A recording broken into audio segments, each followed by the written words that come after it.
the Kiev region, they have destroyed a bas-relief depicting a Soviet soldier and with an inscription, "The Great Patriotic War." In Skvir, Kiev region, they have dismantled a memorial plaque on the activities of the Great Polovetsky Skvir underground district committees of the Communist Party of Ukraine who fought against the Hitlerites.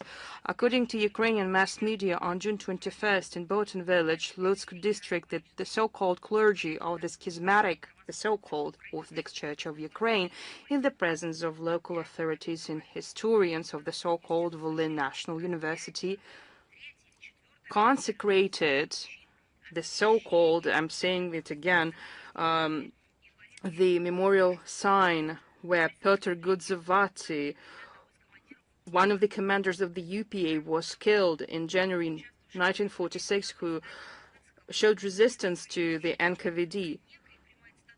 Deputy chair of the Volyn Regional Council, Yuri Polishuk, stated that there was some kind of inseparable link between the UPA fighters and modern Ukrainian soldiers by stressing the need to perpetuate them at the state level, which once again demonstrates the Nazi essence of the Ukrainian authority. There is a link between the collaborationists of the World War II and the current Kiev regime.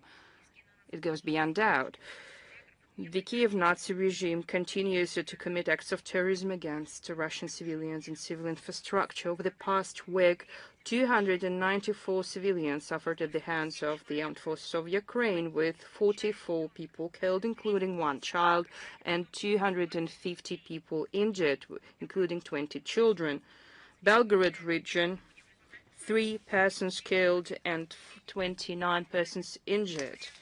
Bryansk region, 2 persons killed, 4 persons injured, including 2 sisters at the age of 10 and 11, an 11-year-old boy. All of them suffered from UAV attacks. A civilian car was attacked today. A driver was killed. He was 23 years old. A young woman was killed. She was 15 years old. The Voronezh region was attacked with Storm Shadow and Scalp on June 22nd. The attack has killed 5 persons, 68 persons were injured. In the DPR, 5 persons were killed, at least 51 persons were injured. On June 22nd, the drone attacked the passenger bus in Gorlovka. 18 persons were injured. There are children among victims, 2 boys born in 2014 and 2019, as well as a teen born in 2008. June 24th, as the result of the Ukrainian attack in Gorlovka, 3 persons were killed. Zaporozhye region, 5 persons were killed, 8 were injured, including 2-year-old and 5-year-old girls. Kursk region, 2 persons were killed, and at least 5 persons were injured as a result of the attacks. In the LPR, 2 persons killed and 2 persons injured. Zhigorodsky region, on June 24th, overnight, 2 persons injured and 2 persons killed. Crimea, June 21st, the attack on the Kerch Peninsula, on the ferry line also, 4 persons killed and 28 persons injured. Kherson region, 5 persons killed, 30 persons injured, including a child born in 2020. I would like to say that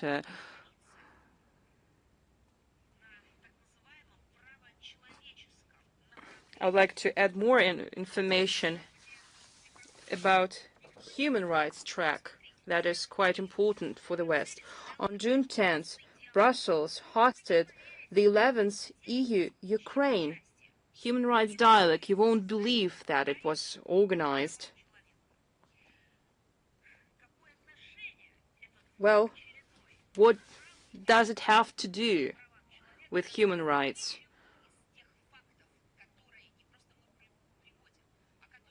Because None of the facts that we are providing every briefing, I'm talking about the figures and names of victims and about how Ukrainian Kiev regime is killing civilians. Nothing was mentioned at that dialogue. If anyone expected that EU officials who claim to be main humanists and champions of democracy and human rights will strongly criticize Kiev for massive and systematic human rights violations, then this person would make a horrible mistake. And we're talking about Ukraine as well as the territories that are no longer Ukrainian. Zelensky's regime wasn't reprimanded for anything in terms of the total discrimination against ethnic Russian and Russian-speaking citizens, crackdown on canonical orthodoxy, corruption, infringement on freedom of speech, forced mobilization, political persecutions, and killings of persons that Zelensky describes as their own people, Ukrainians, people who are living in regions. He calls them as their own citizens. Then why EU officials didn't ask him a question? If you call these people your citizens, why are you relentlessly killing them? In the context of human rights that were discussed with Ukraine, they could have asked that question, but they didn't do that. EU must have known about rampant lawlessness in Ukraine. A number of international human rights monitoring mechanisms, including the UN Human Rights Monitoring Mission in Ukraine, United Nations Human Rights Treaty Body, special procedures of the United Nations Human Rights Council, which can be hardly qualified as pro-Russian, but yet they have moderately and repeatedly indicated that there are serious violations by the Kiev regime of its international commitments to protect human rights of national and linguistic minorities as well as religious ones. However, Brussels chose to turn a blind eye to, and he has transformed the dialogue on human rights into the platform where Russophobic statements are made and approaches are coordinated to promote the anti-Russian line. But it's no surprise to us. Brussels is discussing human rights with Ukraine, but yet it doesn't see any human rights violations. But at the same time, it provides more money and weapons to the Kiev regime, which is used against civilians of various origin, religion, and age. They don't see any link between these two situations. These human rights have nothing to do with the reality, probably human rights created by artificial intelligence, but yet they prefer to ignore the human rights of a real person who work, study, go to school. Participants of this gathering should feel equal. Who is teacher, who is a student? It's rather a rhetorical question, but the EU is pursuing a policy to suppress any form of dissent. It tightens control over digital information field, public political discourse, as well as the will of citizens. They have various know-hows, electoral and political technologies to the point of the annulment of election results if wrong candidates win.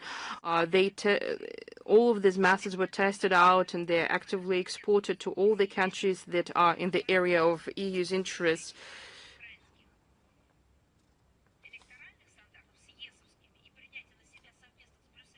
In this context, the praise for Vladimir Zelensky for his efforts to align Ukrainian electoral standards with EU standards and making commitments together with Brussels to ensure the highest level of respect, protection and fulfillment of human rights sound as a mockery of the relevant international platforms. EU and Ukraine use all these methods to promote their inferior anti-Russian approaches by insulting millions of Russian-speaking Ukrainians who are not allowed to speak Russian or to use Russian as the language of instruction. They insult thousands of political prisoners who are locked in Ukrainian prisons only for refusing to hate Russia and Russians, and they insult parishioners of the canonical Ukrainian Orthodox Church who are being expelled by force. Well, they haven't seen all of that. Yesterday, on June 24th, the accomplices of the Kiev junta have taken over the church of the Reverend Alexander Nevsky. The clergy and parishioners were injured as the result of the attack. It's yet another gross act of arbitrariness against the canonical Ukrainian Orthodox Church.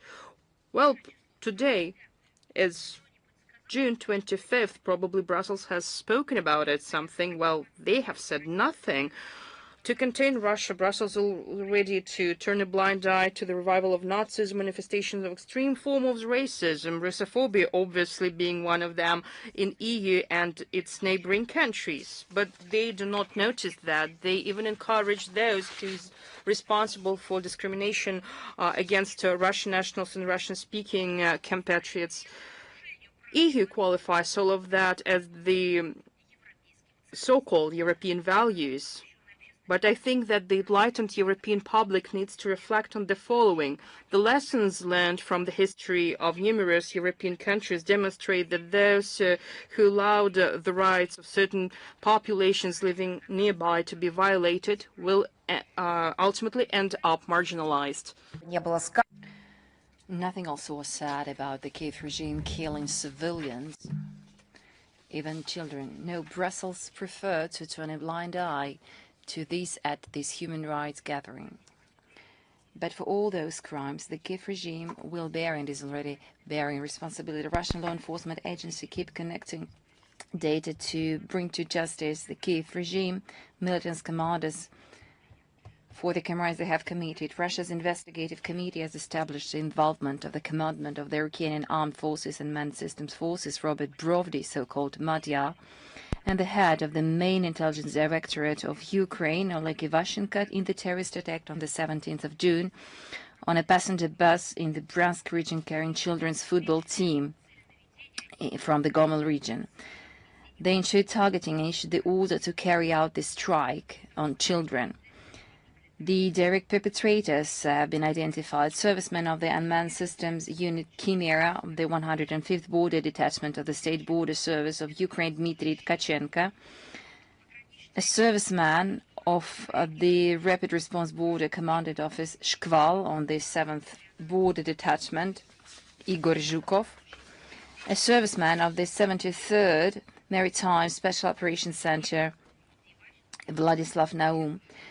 Decisions have been issued to charge Brovdy, Ivashenko, Tkachenko, and Zhukov and Naum under Part 3 of Article 205 of the Criminal Code of the Russian Federation, Commission of a Terrorist Act resulting in a loss of life. All have been placed on the international wanted list. For terrorist activities in the Kursk region in 2025, previously detained Ukrainian armed forces militants Semiluta and Sergei Olenik were each sentenced to 15 years of imprisonment. A sentence of life in prison was handed down in absentia to Ukraine Armed Forces militant Sergei Zhenich, who on 30th of October 2025 carried out a terrorist attack using a UAV in the village of Gudovka that resulted in the death of one civilian.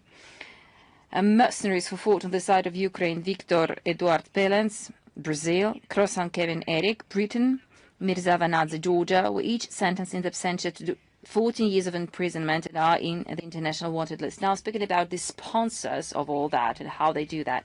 On the 18th of June this year, NATO headquarters in Brussels, only a week after Brussels were discussing human rights in Ukraine, only a week later, on the 18th of June, the very same Brussels, under the co-chairmanship of Britain and Germany, the 35th meeting of the so-called contact group on defense assistance to Ukraine took place. The Ramstein format. Pentagon Chief Pete Hegseth did not ask about the destination of the weaponry they allocate to Ukraine, whether it is going occasionally to kill civilians. No, once again, he declined to participate, although it took place almost back-to-back with the NATO defense ministers meeting at which the US defense secretary was present and even delivered a speech. US, Germany, France, Italy, Great Britain and other representatives who on a daily basis keep saying that their main objective refers to liberation, human rights. Why wouldn't they at least once employ and implement all those narratives in practice. In absentia or in presence within this Ramstein format, the contact group focused on the most acute needs of the Ukrainian armed forces for air defense systems and ammunition, including long-range system. The tone was set by the President Zelensky in the hall, and no one asked him about human rights. He boasted of non-existent successes of the Ukrainian army at the front, which, as he claimed, had become possible thanks to Allied assistance. He demanded them to increase these assistance in order to, as he said, achieve peace with Russia on terms favorable to Kiev and the West. He also didn't fail to praise the terrorist drone attacks of the Kiev regime on residential buildings, civilian facilities, schools, kindergartens, and hospitals. At the same time, his triumphant reports did not sit well with the pleas for increased arms deliveries to Ukraine. On top of that, Zelensky called for the development of a special mechanism for long-term funding of the Ukrainian armed forces for the period after the end of the conflict, with the aim of, as he put it, turning the Ukrainian army into a pan-NATO shield against the mythical Russian threat. The newly appointed British Defense Secretary, Dan Jarvis, I don't know how long he's going to hold this position, he voiced requests for military aid that had been pre-agreed with Kiev.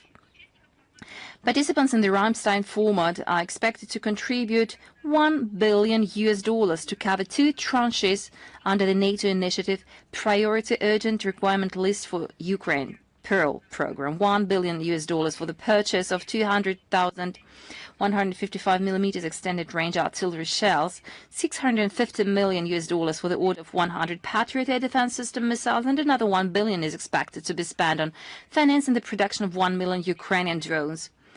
Germany plans to make the most substantial contribution, but they seem to have found solution for the domestic problems. They seem not to need to improve the quality of life, their wealth, and peaceful development and welfare of German citizens. So they seem to have found all the solutions. That is why Berlin will allocate $400 million, of which 200 will go toward the purchase of American weapons under the Pearl. Another 200 million will go for American Patriot system missiles. So the German leadership basically takes all which is left from its residents to purchase American weaponry to give it to the Kiev regime, which in its turn uses it against own population. So this is a powerful human rights dossier. This is mighty European values and European solidarity. This is a hideous interpretation of the term of democracy. In addition, Germany intends to transfer several hundred A2AM missiles from Bundeswehr stocks to Ukraine. The government of Friedrich Merz hopes that the other participants of the Ramstein format will follow Germany's example. So far, only a few have responded to this call. Britain promised to produce around 150,000 drones by the end of this year and to deliver more than 350 air defense missiles and radars using funds obtained from, as they put it, frozen, but we would call it seized Russian assets. A sum of £752 million is mentioned. The Netherlands has undertaken to finance the procurement of drones and a defense system to the tune of €500 million, including €250 million under the Pearl. Belgium has confirmed its plans to deliver the first 7 F-17 fighter jets in 2026 out of the promised fleet of 50 aircraft by 2030. Some will be used for spare parts and so-called auxiliary purposes. The announced terms of so-called donations for the continuation of bloody aggression against civilians serves as yet another compelling piece of evidence that today Europe, the West, has become the main obstacle to peace. In the Orwellian perception of Europeans, war is, in a way, a path to peace. That is why they're actively investing in the military enforcement of the Zelensky regime, positioning themselves as its strategic rear, continuing their attempts to inflict defeat, as they put it, or strategic defeat, or the defeat on the battlefield in our country. But to achieve that, they use civilian lives. Kiev, meanwhile, spreading fables about its imminent victory and seeking to make its allies believe in it, is pursuing a single goal: to provoke us into escalating the conflict, to secure new tranches of Western military and financial aid, which will inevitably be torn apart by those piranha from bank of a street, will be pushed in Western pockets, and ultimately to push NATO and EU countries into a direct military clash with Russia. And you know, the Bandera regime truly demonstrates creativity in a certain sense. In an effort to show the effectiveness of Western military aid, the Zelensky regime has begun publicly boasting about the results of the Ukrainian armed forces' use of sponsor-supplied weapons against Russia, against civilians, accompanied by video footage of terrorist attacks conducted in residential areas and in civil infrastructure. De facto, this is a true safari chase against human living creatures. A premiere screening was timed to coincide with the G7 summit and the Eurostheater International Arms Exhibition held in France last week. However, the organizers did not take into account that in doing so, they and their sponsors are once again confirming the involvement of Kiev's sponsors in the current conflict and their support for the crimes committed by the Ukrainian armed forces. But this is hideous and abominable. Think of this. They show in video footage in real time how Western weaponry attacks civilian infrastructure. I believe this is some kind of horror movies. But you know, usually that is how it goes. But the Kiev regime keeps boasting about that. I do not even know how to call it. They tend to show their audacity in a way, failing to understand that basically they only confirm their inhumane narrative and inhumane policy. By the way, these creators from the bank of a street were also noticed in other shows. A video emerged in online about a father who found out that the final battle engaging his son was put online in real time for money. This is some kind of entertainment, and this has become a daily routine. The father of the commander was victim of lies, claiming his son had lost his memory and had been captured, but also demanded money to include him in the exchange list. Such entertainment involving the live killing of mobilized Ukrainian armed forces soldiers on the battlefield was also demanded by the Western masters of today's Ukraine. But for them, this is a daily routine, everyday neocolonial practice for them. They are used to staging safaris on people. You remember that was the case in the Donbass, in the Balkans. It was also the case in Afghanistan. It was the case in Vietnam and also in Iraq. All the above-mentioned facts confirm the continued relevance of the objectives of denazification and demilitarization of Ukraine and the elimination of threats emanating from its territory. These objectives and tasks, as the Russian leadership repeated, will be achieved without a fail. Well, now let us move forward to a neighboring region, to Moldova. The official Chisinau keeps going hysterical, blaming Russia in all its failures. Now, the Moldovan leadership showed the Moscow hand in the exponential growth of the cases of phone scams in the republic. On the 17th of June, the Information and Security Service of Moldova published a comment on an identified, and I quote, operation by the Russian Special Services, unquote, on mass gathering of data on Moldovan citizens by hacking private servers and acquiring personal data in darknet. As usually, no substantiated grounds. They also say that this information has been transferred to organized criminal groups to be used in scams and to steal funds from bank accounts. Apparently, that amid growing social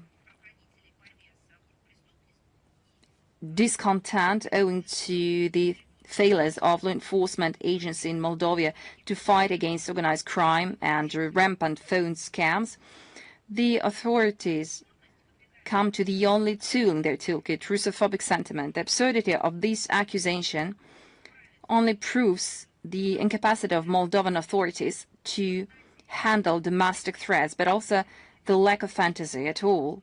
And this is their endless attempt to shift the blame. Let me remind here that these phone scams, they know no boundaries. Our country perhaps is one of the targets of the Kiev regime and other criminals who use information technologies and communication technologies, keep calling and sending messages in order to steal funds or to instigate them to commit crimes. Is Chisinau unaware of that, of the fact that our citizens suffer from attacks and the way we tend to find solutions? Didn't you hear about that? But I'm pretty sure that you did. That is why they keep lying to Moldovan citizens, saying that it is all Moscow's fault. Why don't they say that many cases took place in Western countries when they find out that behind all that, the Kiev-sponsored criminals stand. The so-called Russian threat is used also to justify the rampant militarization of the republic, the harmonization of the Moldovan army to NATO military structures and pumping with Western weaponry. On the 17th of June, another ceremony of transfer to the Minister of Defense of Moldova, another lot of Western military aid, namely armored vehicles Piranha 5. According to Moldovan Minister of Defense, Anatoly Nasata, this means another stage of modernization of the Moldovan army and strengthening of its operational capacities. And this brings about another question. Where do Moldovan authorities intend to use these operational capacities? Apart from armored vehicles, the Republic receives other types of weaponry. After numerous comments in mass media on military exercises with drones, the authorities can no longer sweep it under the carpet. In the beginning of June, the president of the country, Mai Sandu, announced the idea to produce drones in the country. Another Minister of Economic Development and Digitalization of the Republic, Mr. Osmanescu, admitted that the process of amendment in the legislation to deploy military drone production in the country was launched. Against this backdrop, EU countries plan to double military spending to Moldova. In May, the head of the so-called EU diplomacy, Kaja Kallas, announced the allocation of another 120 million euros to the so-called European Fund of Peace to strengthen the anti-missile system of Moldova. All this is given as grant aid, but we know that this free cheese received from the West has never been for free. And at the end of the day, Moldovan citizens will have to pay for that, not with money, but very often with their lives, as it is the case in Ukraine. Recently, the Moldovan Minister of Defense initiated the organization of compulsory military training for men who previously didn't serve in the army. This introduction will cover all male citizens aged between 27 and 55. 6-week compulsory training course will be organized for them to acquire the necessary military skills, and the document has already been handed over to the parliaments, and the voice of the citizens is not heard at all. Despite the neutrality enshrined in the Constitution of Moldova, the leadership keeps dragging the country into the militarist ventures, transforming into another anti-Russian platform. They are ready to do anything for the sake of joining the so-called European family. But I think that we are all aware of these so-called European values, and the alien values to traditional Moldova society have been imposed by the Maria Zakharova team. On the 21st of June, the Moldovan capital held another LGBT parade. Despite the fact that such celebrations were banned by the municipal authorities of Chisinau, but yet the ruling elites, with the support of Western embassies, have pushed through this application to organize this march of various genders across the central streets of Chisinau. And this march has culminated into the improvised vetting of 2 homosexuals. Luckily, same-sex marriage is not a new norm in the Moldovan society, and that they are not recognized by Moldovan law, and they are not accepted by society and the church. According to Social Pulse, 85% of Moldovans oppose the legalization of same-sex marriage, and the Orthodox Church of Moldova has been working since 2022 to ban LGBT festivals in Moldova. It's quite interesting that on June 20th, just prior to this LGBT march, sensible political and public figures of Moldova have organized a March of Family in support of traditional values. It brought together more than 3,500 participants, while the adherents of the neoliberal agenda managed to rally at least 300 persons. Yes, people are different, they have different life situations, but these ideologies are being imposed on them by other states. These ideas are being imposed to a sovereign country, and they're trying to explain it's their new tradition, new norm and new ethic, which is unacceptable. The recent social polls demonstrate that the sensible Moldovan citizens still hold the majority, but yet their opinions are being blatantly disregarded. 53 to 58% of Moldovans do not believe in pro-Western propaganda and believe that Moldova is going in the wrong direction. But who's going to listen to their opinion? Speaking about other regions, but problems are caused by similar factors. In June, the naval and air forces of the Republic of Korea, together with the armed forces of the United States, have organized military exercises in the waters of the Sea of Japan and Yellow Sea in the close vicinity of the maritime border of the DPRK, and they have organized firing practice with the use of missiles, and we strongly believe that this act was directed against the DPRK, and it raises concern in the context of the further developments of the situation in the Korean Peninsula. And it seems that the South Korean authorities, who continue to declare their desire to diffuse tensions in the region, but yet they are doing the contrary. It is obvious that South Korea and Washington are still guided by confrontational bloc approaches, and they do not want to create terms for political and diplomatic settlement of the existing problems, but yet they want to exacerbate them by putting increased pressure on North Korea. Following such policies fraught with serious consequences for regional security, we are convinced that the lasting peace and stability in Northeast Asia requires objective assessment of the geopolitical realities in the Korean Peninsula, as well as the consideration of concerns in the field of security for all countries involved, including DPRK. We have paid our attention to the report by Secretary General on children and armed conflict. The Russian Minister of Foreign Affairs has been speaking a lot about the plight of children affected by armed conflict and the children suffering from the deliberate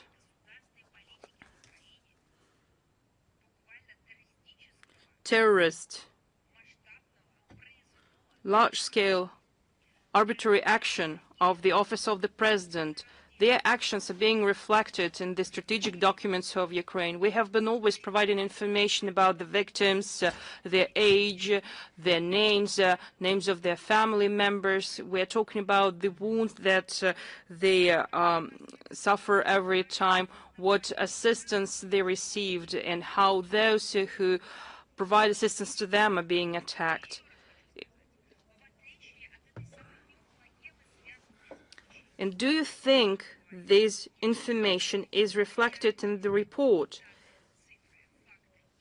The real information with the geographical location, names, and ages. Do you think any of that was reflected in the report like they did with the incident in Bucha? Well, of course not. We noted that the report of the United Nations Secretary General on Children and Armed Conflict in 2025, we strongly condemn this political move of Antonio Guterres to keep our country listed in the annex on parties that commit grave violations affecting children in the context of the situation in Ukraine.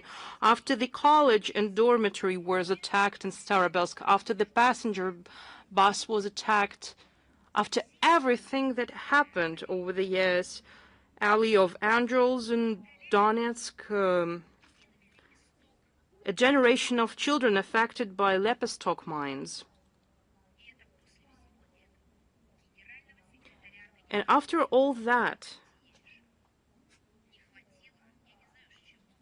Antonio Guterres wasn't brave, intelligent, reasonable, conscious, I know what even to say, humane, to write anything, to write something about it, but yet he continues to accuse Russia. We believe that it's a politically motivated step that is not evidence-based, and we regret that UN Secretariat continues to use unverified information that they receive from biased sources, and it ignores Russian assessments and materials that we have been providing all this time.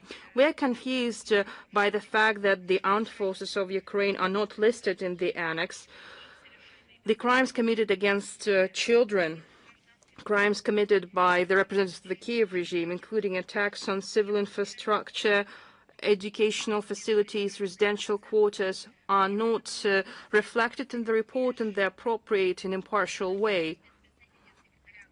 The special representative of Secretary General on Children and Armed Conflict, Vanessa Frazier, could have seen all of that for herself when she visited Russia. So we have a question for Mr. Guterres. I think that your colleague, the special representative, has provided all the materials after her visit to Russia. I would like to stress that the Russian Federation strongly adheres to the norms of international humanitarian law and ensures protection of civilians, including in the area where the special military operation is conducted. We call the UN Secretary General to abandon the politicization of such sensitive issue and strictly adhere to the principles of impartiality, objectiveness, and neutrality, and we kindly ask Guterres to revoke this decision to list Russia in the annex and to work meticulously on the report and to work professionally on this report. Another topic which is also related to the United Nations. The Committee on Space that was organized in Vienna was characterized by the intensified, principled confrontation between the collective West, led by the United States, who seek to assert their dominance in outer space, and countries of the global South, who are interested in developing fair and non-discriminatory rules and governing the whole spectrum of dynamically developing areas of outer space activity. Austrian authorities have made a provocative stunt. They refused a visa for a head of the Russian delegation, a special representative of the Russian Ministry of Foreign Affairs and International Cooperation in the outer space research and use of outer space for peaceful purposes. Sergei Belauska, they also has denied a visa for Sergei Krikalev, who is a hero of the Soviet Union, hero of the Russian Federation, and Deputy Director General of the state corporation Roscosmos. But regardless of all these obstacles, Russian delegation will continue to promote its national priorities. For example, we will draw attention of the committee to an extremely dangerous trend when the United States and their allies are using satellite constellations and the relevant ground infrastructure that are registered as civilian use systems, which are actually used in support of military activities of foreign armed forces and for interference in domestic affairs of sovereign states. We have to state that as a result of the unprecedented politicization, the Italian chairship in the UN Committee failed to perform its duties. It failed to overcome turbulence and to ensure substantive outcomes of the session. Among these outcomes, there could be recommendations and decisions to establish a permanent advisory mechanism on the moon, establishment under the aegis of the United Nations of an international platform on the exchange of information of outer space objects and developments, the adoption of a list of guidelines on the development of outer space resources, orbital activity, and space debris. And they also they also were supposed to adopt comprehensive measures on the reform of the committee and its subcommittees to adapt it to new realities, including its liquidity crisis.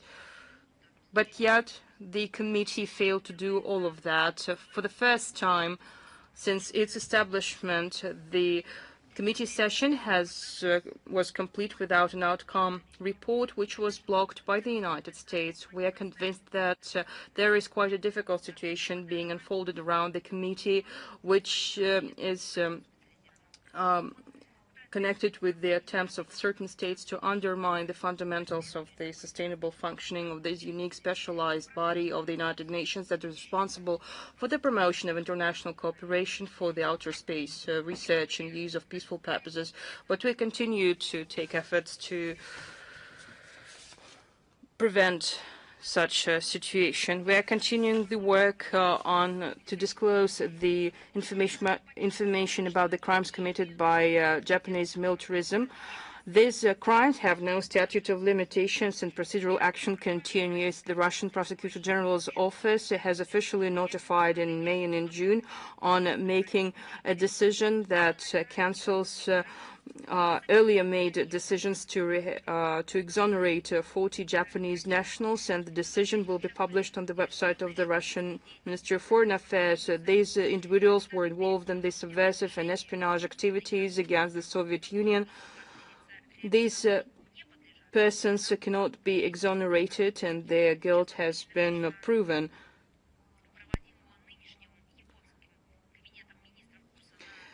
Given the course of Japan for remilitarization and revision of its pacifist provisions of its constitution, Japan makes statements that during the Great Patriotic War, Japan has performed its duties in good faith under the USSR-Japan Treaty on Mutual Neutrality that was signed in Moscow on April 13, 1941. I would like to recall that some of these individuals mentioned in the list have been carrying out subversive and espionage activities against the Soviet Union when this treaty was in force. The neutrality was ensured not only through diplomatic agreements, but with a strong military group that the Soviet Union had to deploy in the Far East throughout the entire period of the Great Patriotic War. On November 19th, 1942, when the Soviet counteroffensive began near Stalingrad, near the far eastern borders of the Soviet Union to contain the Japanese Strait, we have deployed a special group of the Red Army with the size of 1.3 million people. They had 12,000 guns and mortars, 2,500 tanks and Думаю, не надо обладать высшим военным образованием, чтобы понять, что если бы Советский Союз имел возможность использовать все эти силы и средства на фронте против фашистской Германии, а не держать их на Дальнем Востоке, потери, понесенные нашей страной в ходе войны, были бы намного меньше. Поэтому работа по раскрытию и обнародованию преступлений милитаристской Японии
are losing their sources of making money, but champions of democracy and human rights are not interested in that, because all of these principles and values are on paper, are in reports, They're just doing that for their inclusivity, as they say. But in real life, in order to implement at least 1 inch of all those statements, they need to do something, but they claim to not have heard about it. I believe that we can forget about any reflections about freedom, which are so pathetically discussed by executives of the American IT corporations from their perspective. But when next time you hear these corporation CEOs keep saying about them being champions of the freedom of speech, diversity, that they love pushing forward, immediately tell them and ask them, what about those thousands of millions of people who you try to deprive of the service, of the platform, of non-discriminatory communication tool, not about something which would push irrespect. No, we are talking about the platform which is a platform of mutual respect. That is what we kept stressing. Yes, this is yet another act of politicized censorship. But let me recall that in March, Russian users have already been deprived of the opportunity to pay through the App Store. Further on, the National Messenger Max were deleted from the store. So this is not about real claims. No real problem exists. This is a true cleansing of information and communication space. What about Apple? What explanation does it give to such repercussions? Well, sanctions again. This sounds ridiculous. Are you really talking about those sanctions, illegitimate, unilateral, those which have not been recognized by the international law? But here, a small, delicate issue. VK company and its services have never been under sanctions and have never been included into sanctions lists. So even this explanation, which cannot be validated, even it doesn't work here. This is an act of dedicated digital cleansing from unfavorable and apparently too sovereign competitors. This means that this platform has truly become extremely popular and successful. This is yet another proof that in today's world of neoliberal stances, new rules are being concocted down the road, and censorship takes various faces and knows no borders. It is masked under the pretext of the fight against disinformation. It is shielded by the laws of various jurisdictions. They refer to some rules of sanctions implementation. And this brings another question. What about other corporations that operate in our country? Do you really abide by the Russian law? Have you opened your mission here in order to find solution in the mutual respect environment underpinned by the Russian legislation? No, the answer is the contrary. So don't you even dare refer into these rules. If one day you hear American corporations being able to give explanations to their illegal acts referring to some laws or articles, remember, this is all hypocrisy. Since last year, basically since the first months of the current U.S. administration, we heard at the highest level, first of all, toward the EU, reprimands in discrimination. They claim that Europeans offend American digital companies. They open criminal investigations against its owners. They didn't like that. The U.S. kept labeling European countries as violators of their obligations in the area of free access to information. So what has happened now? So at that time, when Europeans tried to manage the arbitrariness of American technological giants, Europe immediately became the area of democratic freedom violations from the American perspective. But now, the platform per se, which just recently blamed the EU for infringing on its freedoms, uses the very same tools that was applied to it in the Russian territory. The American private corporation decided which services are to be used in one country and which companies have the right to be on your device and which do not have this right. This is not up to the users to decide on that. This is the corporation itself takes these decisions and undertakes the appropriate moves. But here is my question: who gave them this right? This is not a purely commercial story. This is about welfare and prosperity of millions of people. On top of that, it has to do with the administration, with the government structure of the United States, because the US considers the part and parcel of its governance the free access to information. But today they decided this way. Tomorrow they might decide differently. They might decide to disconnect anything. There are no international law, no rules for them. There are no guarantees. What does this mean? This is another manifestation of neocolonial policy. But you see its digital dimension. This is something that will happen to those who are going to buy American products.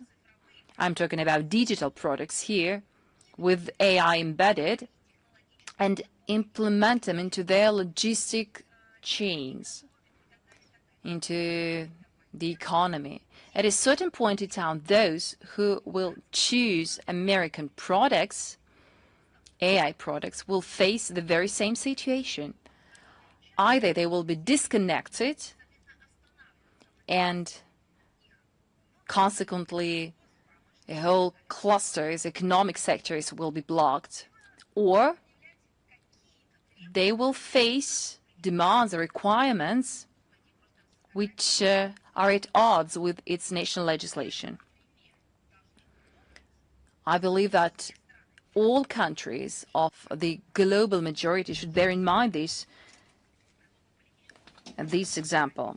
Under the pretext of political situation or corporate responsibility, users are being segregated on the national line. People are deprived of access to vital services for the only reason that they are of these origins, of these nationalities. Because, for instance, they use platforms produced in this or that country. This represents no legitimate claims. The only thing here is segregation.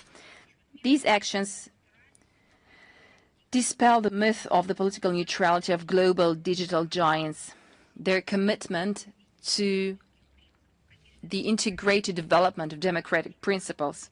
This is about dictatorship, as it is. Today, no one should have an illusion that most of Western IT infrastructure is used as a tool of pressure, censorship, and advancement of a certain political agenda. But the only achievement they will get from that is that millions of users will stop using their products. They will move to more open, to more democratic and legitimate platforms. I have no doubt that VK and other online services of domestic production will find an opportunity to be visible, to be uploaded on its users' devices, which is numerous. I have no doubt here. But the question is that de facto American corporations are hitting themselves. I just remember how it happened with the US dollars. The US and its structures started to close the opportunity to use dollar as a payment instrument, as well as to use dollar in payment systems.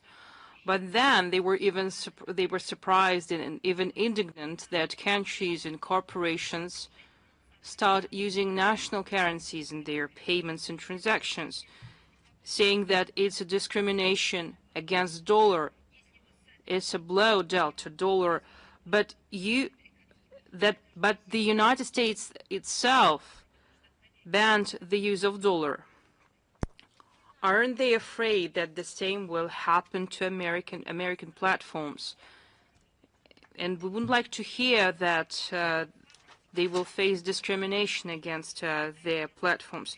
I hope that they are looking closely and will make all the relevant conclusions.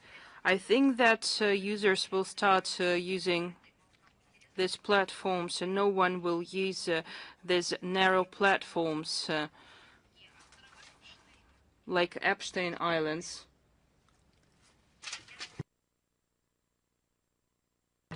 Such steps won't be able to isolate the Russian audience. They're just forgetting their declaration of the freedom of speech, freedom of the internet, and human rights. The Western countries themselves and technological corporations consistently destroy the principles, distort and the principles and that they have proclaimed for universals. By their fruits you will know them, as they say. We continue to consistently stand against the practices of digital discrimination, censorship, and arbitrary restrictions in access to information, as well as the establishment of a just, open, and truly democratic international information environment. I would like to say about the important historical date that the European elites prefer to ignore. 6 years ago, the French President Charles de Gaulle visited the Soviet Union, and the visit took place between June 20th and July 1st, 1966. The French leader visited Moscow, Leningrad, Kiev, Volgograd, Novosibirsk, as well as Baikonur Cosmodrome, and following these negotiations, breakthrough agreements were made in trade, economic, scientific, and technical areas, as well as in the exploration and use of outer space for peaceful purposes. The Intergovernmental Commission started to work on a regular basis, and mutual trade has shown sustained growth, and we have intensified contacts in all fields. Several months later, an agreement was signed on the establishment of direct communication between Kremlin and Elysee Palace, and this joint declaration has laid the principles for the development of bilateral relations and the establishment of a climate of detente between all the countries, in particular in the East and in the West, and that would facilitate rapprochement and accord between us. But today, relations between France and Russia, and as well as the relations between Russia and the European Union, are experiencing a tough crisis. It should be recognized that they're in the state of a cold or even hybrid war that is unleashed by the collective West against our country. The current President Emmanuel Macron holds personal responsibility for the dead end in which the Russia-French relations are, and his team has lost the sense of reality and self-preservation, and they dare to openly speak about preparing a military confrontation with our country. Speaking about the origins of the crisis, it should be recognized that it has become a result of the oblivion as well as refusal of the current French elites from foreign political beliefs and tenets of Charles de Gaulle. It is well known that General has commended and valued his confidential relations with Moscow that were established during the Second World War, and which allowed France ultimately to take a seat among victorious powers and to become a permanent member of the United Nations Security Council.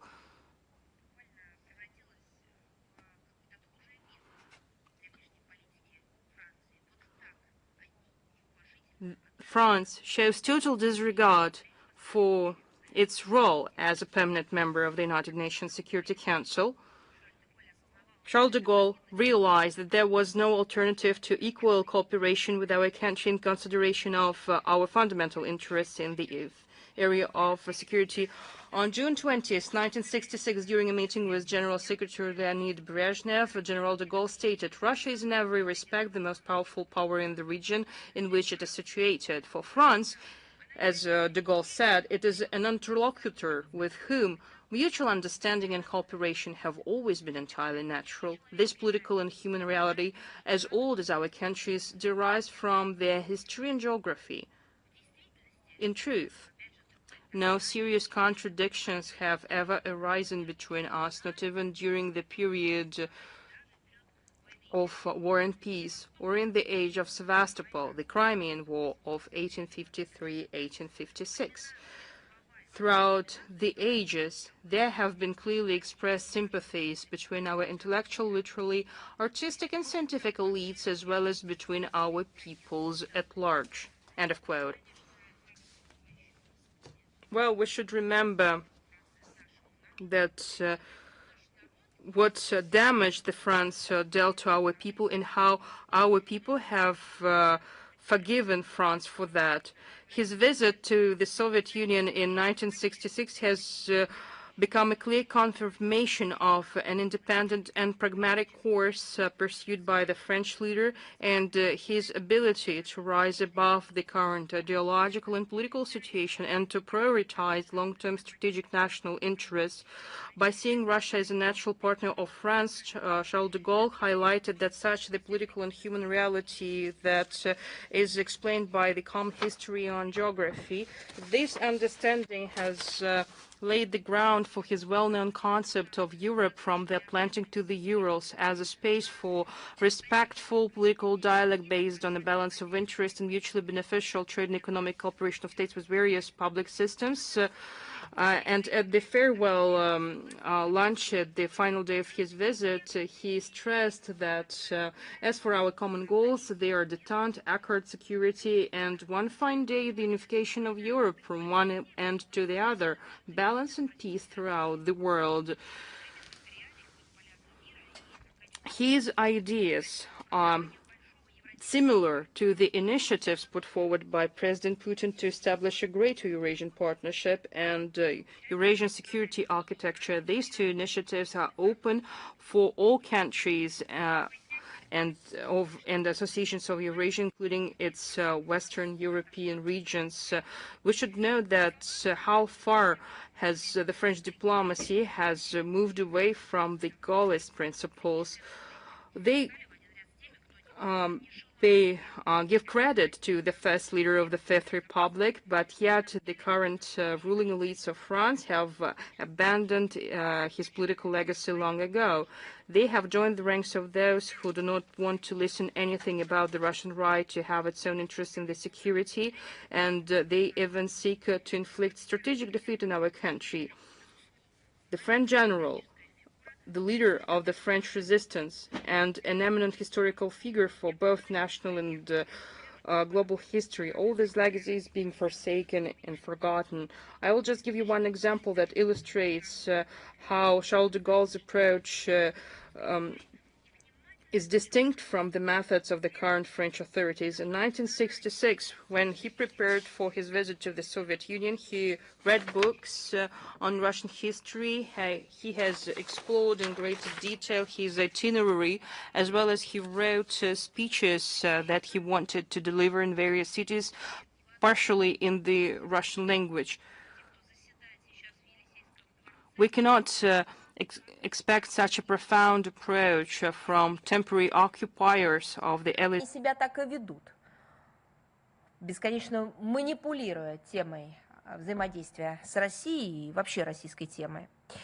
Остается лишь посоветовать этим самым временщикам не забывать пророческие слова своего собственного великого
them on a common panel as a symbol of unity of peoples and common historical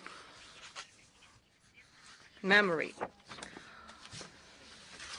On June 26, the International Day Against Drug Abuse and illicit trafficking is observed globally. It was instituted in 1987 by the UN General Assembly Resolution 42/112. You will find more information about it in the text version of the briefing, but I would like to say that this year we will mark 35 years since the establishment of diplomatic ties between Russia and Belize. Today, foreign ministers of our countries have exchanged congratulatory messages.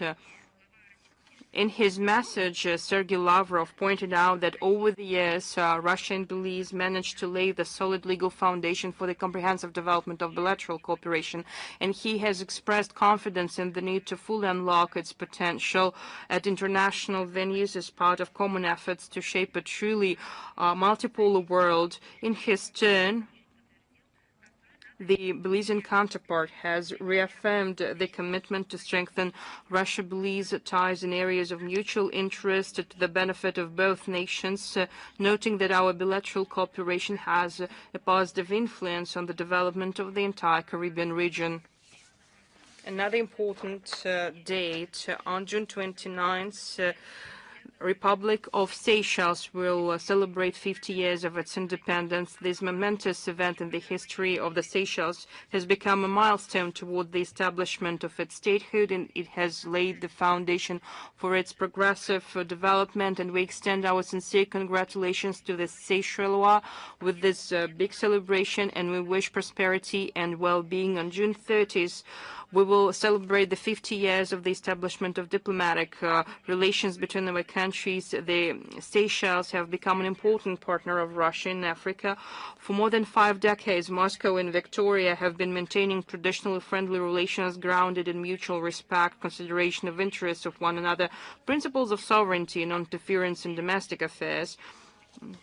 In April 2026, President of the Seychelles, Patrick Hermini, visited Moscow, and on April 22nd, he had talks with the Russian President Vladimir Putin. We're also taking efforts to intensify bilateral cooperation in various fields and to create new joint projects. Russia and the Seychelles are committed to increase constructive political dialogue, interparliamentary and interagency exchanges, enhance cooperation in trade, economic, financial, investment, energy, transport, agriculture, and tourism, as well as in education, healthcare, culture, and sports. The two states are united in their commitment to create multipolar world order. They respect fundamental, universally recognized principles and norms of international law, and they recognize the central role of the United Nations in world affairs. We have established substantial legal framework. In particular, the Intergovernmental Agreement on the waiver of visa requirements for short-term visits has been effective since 2015, and in April we signed an interagency memorandum of cooperation in culture. Russia provides humanitarian assistance to the Seychelles. In April, Victoria received the Russian humanitarian aid, and also that's quite a popular tourist destination among Russians. Another important information. From June 30th to July 2nd, 2026, Saransk, Republic of Mordovia, will host the 3rd International Conference, the Global Treasury of Mother Tongues to protect and to cherish context policy in the practice of the preservation of indigenous languages. It is organized by the Russian Ministry of Foreign Affairs, the Federal Agency for Ethnic Affairs of Russia, the Russian Committee of the Intergovernmental UNESCO Program Information for Everyone. This conference is organized as part of the International Decade of Indigenous Languages, and the organization of this conference will help Russia to make significant contribution to the organization of the decade and to implement UNESCO's program Information for Everyone. This is the only intergovernmental interdisciplinary program and one of its priorities is the preservation of languages and development of linguistic diversity in the cyberspace. The conference will bring together more than 150 eminent Russian and foreign specialists in linguistic policy, in education, culture, communication, and information, representatives of intergovernmental international organizations, authorities, civil society institutions, and private sector from 30 countries. Among the guests of honor is the leadership of the Federal Agency for Ethnic Affairs, representatives of the Presidential Executive Office, head of the Republic of Moldova, Artem Zdunov, chair of the 43rd session of the UNESCO General Conference, Kir Mohammed Talha of Bangladesh, and representatives of the Diplomatic Corps.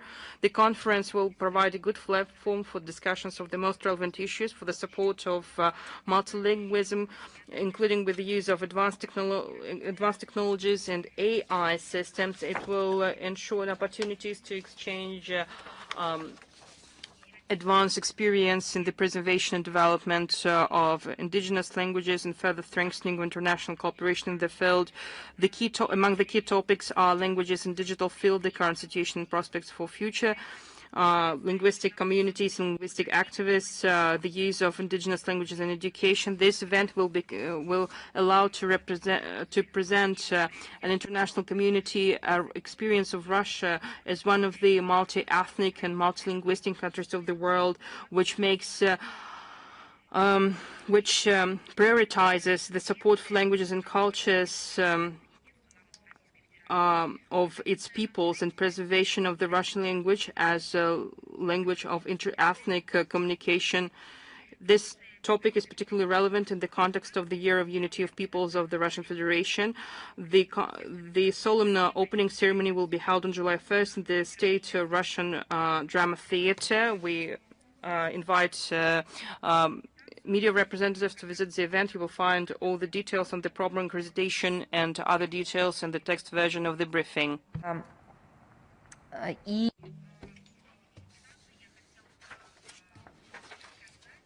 In addition, I would like to say, echoing the linguistic and cultural diversity preservation, over the last years, the ethnic dossier is being politicized.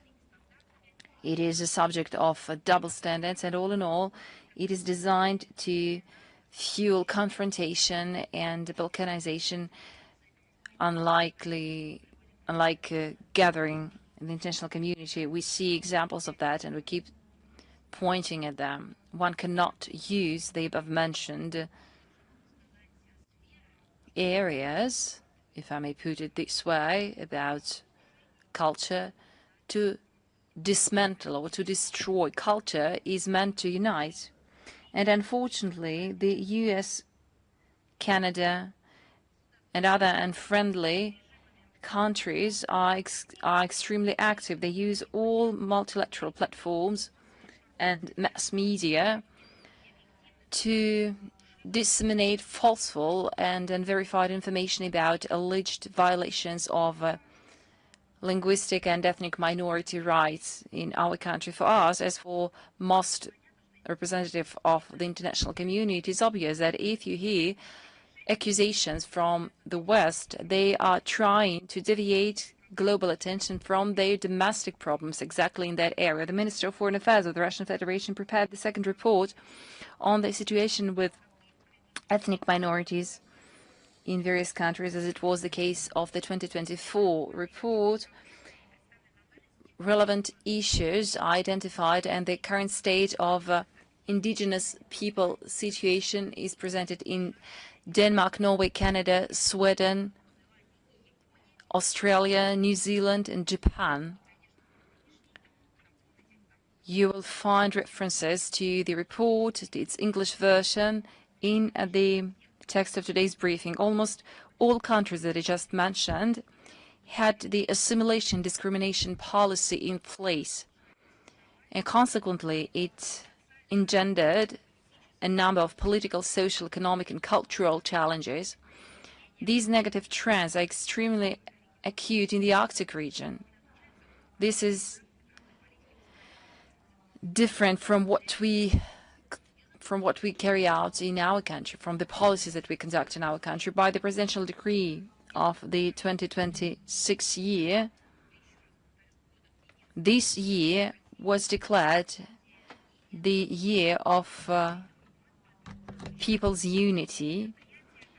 We covered all the activities designed to strengthen inter-ethnic respect, unity and diversity in our briefings, as well as recognition and support of various peoples residing in our territory. Washington and the West, who joined it, should perhaps apprehend or maybe recognize that in this area the mentorship that they use in regard to our country is out of place. On the contrary, that should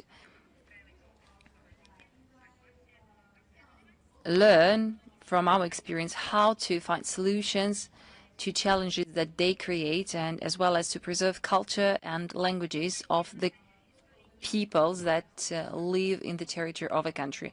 At least our country does not have those shameful pages in its history as camps for children, as it was the case in Canada. This machine of so-called culturization and civilizationing hosted thousands of people. Over 6,000 simply died of sexual harassment and hunger, anti-sanitary conditions, and the survivors had their lives traumatized. You will find references to that in the text of today's briefing, though we already talked about it. The survivors told stories about those who were burned in kilns, those who had to bury the other children. But it is not about the Third Reich. These are the stories of the contemporary Canada. Canada likes portraying itself as a champion of human rights and democracy, despite what happened in its history. You remember the applause given to the Nazi Gunka in the Canadian Parliament. As for the relationship built with the indigenous people practice in the US, I could give you a lecture, a separate lecture. There are lots of books and works dedicated to that topic. I believe you are all well aware of that in the terms like reservation and others, which are widely used in literature and in mass culture related to those countries. That is why Washington and Ottawa should focus on domestic problems. You are welcome to familiarize yourself with our report. Perhaps they could handle psychological, linguistic and cultural challenges which were the product of forced assimilation and physical elimination of indigenous peoples. Once again, I invite you to read our report. Another important information is that Russian Minister of Foreign Affairs, together with the Moscow Conservatory of Tchaikovsky, with the support of the Russian World Foundation since 2023, has organized an international musical project called Emerging Stars. It is meant to show the image of Russia as a country with the richest cultural and artistic legacy. Students, conservatory graduates and laureates of prestigious international competitions take part in various concerts and workshops around the globe. The geography is expanding. Recently, concerts were held in Latin America, Chile, Nicaragua, Guatemala, Mexico. This year, participants of the project already performed in Asia, namely Thailand, Mongolia, Malaysia. They also visited Africa, Benin, Nigeria, Angola. They held concerts and workshops in the CIS countries, including Armenia, Kazakhstan, Tajikistan. By the end of 2026, they plan to come to the Middle East.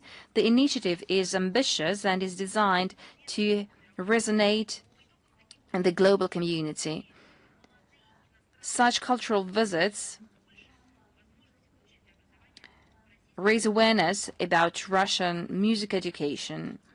Students are willing to study here, and in this sense, the Moscow Conservatory is an unprecedented, unique place where the Center Musical Cultures of the World was established. It organizes international festivals, including the Universe of Sound and Gathering Friends. An intense exchange of students and mentors is organized. Such musical tools show the experience and the potential, the openness and the diversity and the might of the Russian culture. The program is meant to raise awareness about the Russian artistic legacy, namely the works of the Russian composers, writers, the enthusiasm and the professionalism of Russian performers does not leave anyone indifferent. I believe that musicians come back from such tours filled with emotions. They are guided by curiosity. They want to push the borders of their inner world even further. They want to listen to and learn something new. So to my mind, the project is fantastic. It is about interaction between cultures and people-to-people communication. This is the diplomacy which unites representatives of various ethnicities, young musicians, through their will to listen to each other. The new exhibition will be opened in Tokyo. It is dedicated to Joseph Goshkevich. He used to be the Russian representative in Japan. It goes in line with the joint decision by the joint board of the Russian Minister of Foreign Affairs and Minister of Belarus. Goshkevich, who was an expert in Eastern studies, contributed to the emergence and development of the Russian-Japanese relationship. The center of the historic memory is the city of Hakodate in Hokkaido. There, in 1858, the first Russian consulate was inaugurated. In 1989, the first monument to Goshkevich was erected. This is a bronze bust by the Soviet sculptor Oleg Komov. Today, despite the unfriendly posture of the official Tokyo locals and civil society organizations, still cherish the positive legacy of our shared history, that of Russia, Belarus, and Japan. You see the difference between the official authorities and attitude and the attitude by locals. We hope that the exhibition, where representatives of political, economic, and scientific circles are invited to come, will contribute a lot to the unbiased understanding of the events of the past. It will also lay the grounds for strengthening dialogue with those who are committed to a constructive dialogue with our country. I am convinced that, of course, it will be interesting for the big public and the researchers. The International Affairs, are you with us? I'm ready to take your questions. You published the article of Sergei Lavrov talking about the European security architecture. You have the floor. Thank you very much. Here is my question. On one hand, it seems to be simple. On the other hand, of course, it is more sophisticated. So I'd like to hear your comment on the recent decision by the chamber of the Romanian parliament about the reunification of Romania and Moldova. It is no secret that Bucharest wants to merge, to acquire Moldova. Now we see it in practice. Romanian political circus for long years have been interfering into the domestic internal affairs of a sovereign neighboring state. For some reason, the appropriate circles of Romania find themselves in right to decide on the future of neighboring states. Both states are involved. It is noteworthy that even Romanian establishment is heterogeneous on this matter. A testimony to this is the results of the votes on the draft about unification. But what kind of unification are you talking about? Perhaps it is better to ask own citizens about whether they want it. But when we are talking about, let's say, merger and acquisition in states, that's a different story. Legal committee already gave its negative assessment, and recently the chamber endorsed this draft without discussing the draft as it is provided by the Constitution, owing to the end of the time for discussion. So you see where the democracy is. Even not only residents are not asked, but even lawmakers are not involved.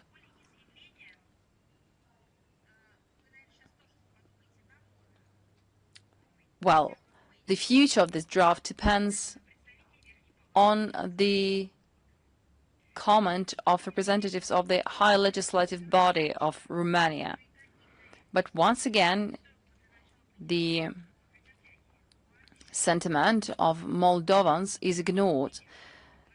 It would be a good idea to ask them whether they want to join. Even elderly generations still remember the occupation of Bessarabia, without mentioning the fact that this move is unlikely to push from a stalemate the situation in Transnistria. I don't want to be a lawyer here, but metaphorically, that is how the annexation looks like.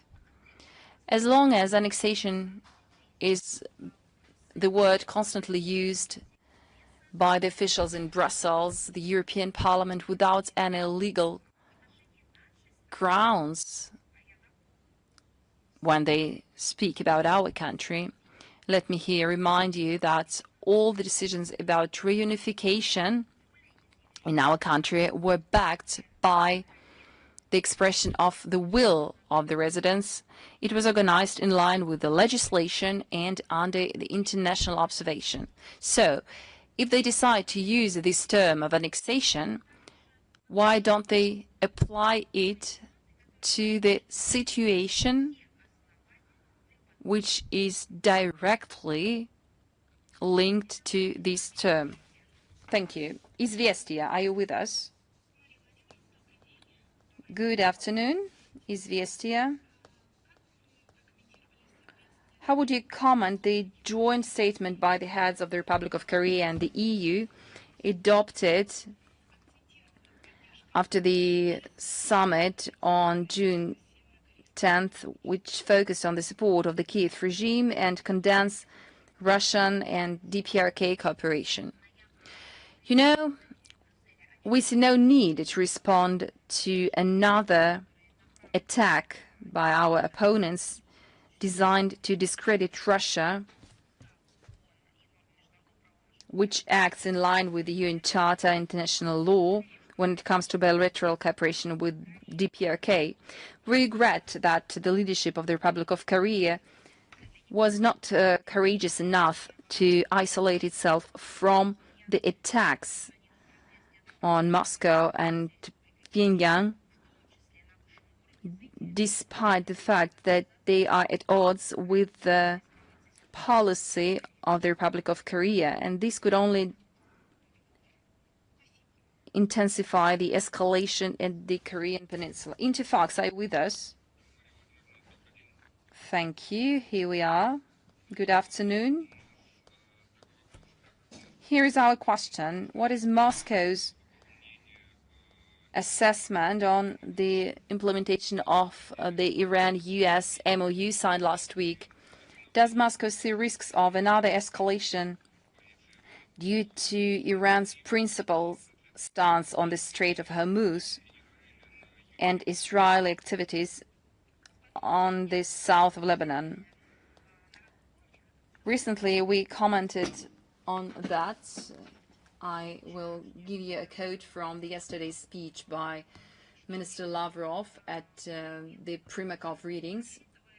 He said the following: "We hope that the renewed free shipping across the Strait of Hormuz will contribute to the energy and food security of the Global South countries, and stabilization of the military and political situation in the Gulf area will be a pretext to launch large dialogue on the new security and cooperation architecture." Thank you very much. Is Sputnik with us? Here we are. Good afternoon. If you allow, I will ask two questions. First, the former U.S. National Intelligence head Tulsi Gabbard disclosed information about 40 biological laboratories funded by the U.S., and these data corresponds to what back in 2022 was indicated by Russia, including the killed General Igor Karylov. He was killed by Ukrainian terrorists. But at that time, politicians in the West ignored this. How do you think will it contribute to a shift in the international investigation? You know, we talked in detail about this last time at our briefing. I can only repeat that we hope that American authorities will complete their investigation in regard to financing biological research outside the national territory, and will finally dare disclose all the existing facts.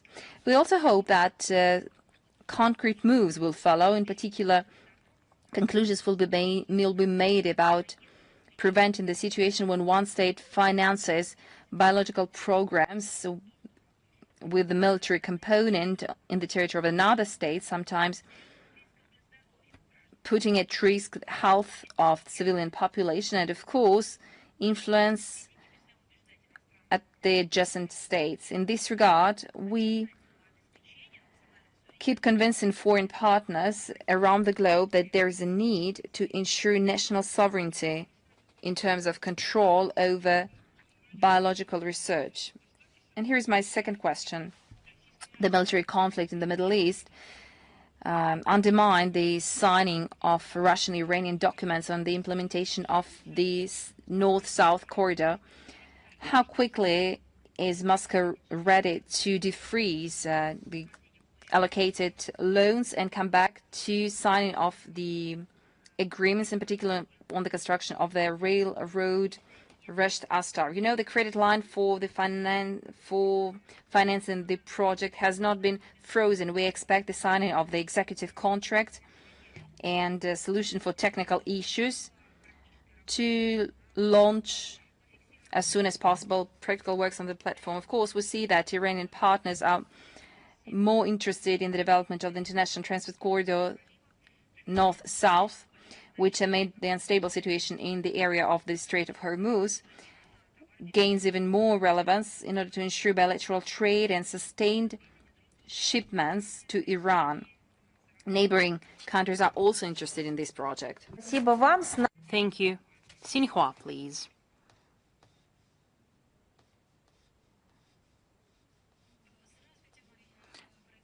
Hello, Ms. Zakharova. Today we have the following question. The 9th China-Eurasia Expo will be organized between June 25th and 29th in Urumqi in Xinjiang. It is well known that this time Russia will represent its pavilion at this exhibition. Could you please tell us more about the participation of Russia in this event, and what are the key areas will be highlighted? And in your opinion, how this expo is going to enhance Russia-China cooperation and exchanges? In your opinion, what is the current level of trade and economic relations and humanitarian contacts between Russia and China? Thank you. We support the organization of events in China that aim to develop multilateral trade and economic cooperation and to enhance Russia-China business ties. We welcome the participation of Russian business community in it, and we hope that the 9th China-Eurasia Expo will provide opportunities for Russian and Chinese businessmen to learn more information about each other and to expand their cooperation. We also invite Chinese partners to attend the major exhibition events in Russia. Russia is going to hold the Eastern Economic Forum from September 1st to 4th in Vladivostok, Russian Energy Week, October 14th to 16th in Moscow, Inaprom in Yekaterinburg from July 6th to 9th. The forum sprouts August 16th to 19th in Kazan, and other events that cause increased interest of Chinese participants. We hope that intensive exchanges, especially between our business communities, plays a crucial role in the successful promotion of the whole range of Russia-China practical cooperation that demonstrates high adaptiveness and resilience despite external challenges and pressure. I recall that 30 years ago, we have established strategic partnership between our countries, and 25 years ago, Russia and China have signed a treaty on good neighborliness, friendship, and cooperation. And with that treaty, we were able to upgrade the Russia-China cooperation and to elevate it to an unprecedentedly high level. One of the decisions of heads of two states during the official visit of President Putin to China was the agreement to extend the effect of the big treaty for another 5-year period. As for our trade and economic and humanitarian ties, they are on the rise. The bilateral trade is growing for several years in a row, and it has exceeded the figure of $200 billion. So we have also signed an agreement on promotion and protection of investments. Our leaders have decided to announced the years 2026-2027 as years of education, which is the 10th interstate thematic project. And I would like to say that our bilateral cooperation in education is developing actively. We are increasing academic mobility, expand cooperation between our universities. There are contacts between our universities and colleges. We're successfully implementing our flagship projects with the joint Russia-China University in Shenzhen, which is opened at the premises of the Russian Moscow State University and Beijing Polytechnical Institute. One of the main tasks today is to create necessary conditions so that young citizens of our countries would be able to develop their careers and to become professionals. Thank you. Reuter, please. Hello, Ms. Zakharova. We have a question about the supplies, Western supplies to Ukraine. On Tuesday, June 23rd, Russia announced that 5 Storm Shadow missiles produced by Great Britain were intercepted. At the same time, a number of mass media and military bloggers informed that Ukraine used Storm Shadow or American ERA missiles to attack Voronezh on June 22nd, which claimed lives of 5 persons. The Deputy Foreign Minister Sergei Lavrov explained in April that Russia demands from Washington to stop supplying weapons to Ukraine, although these demands were left without an answer. Do you maintain contacts with Washington? Were there any requests? Did you make the similar request to London? And does Moscow intend to stop the supplies of Western weapons to Ukraine with the diplomatic methods, or are there any other options in your arsenal? We believe that the use of high-tech Western weapons, including British and French cruise missiles of long-range, Storm Shadow and Scalp, is impossible without the direct participation of foreign specialists that ensure their operation and targeting, as well as without providing the necessary intelligence data to the armed forces of Ukraine. We publicly warned the key Western sponsors of Zelensky regime, including прямой ответственности за эскалацию, за затягивание боевых действий на Украине, что вкупе с буквально отмашкой на удары вглубь российской территории.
Compared to the American side, our ministry continues to take vigorous efforts to return 6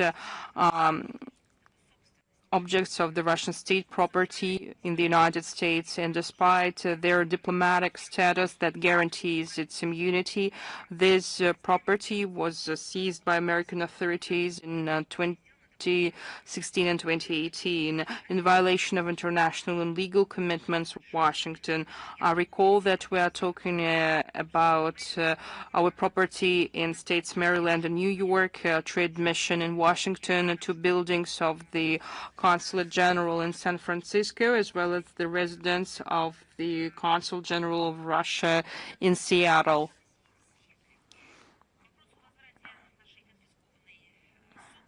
We repeatedly raised this question in our contacts with the American side at various levels as part of our confiscation, legal takeover. I think it depends on the assessment that is made of that situation.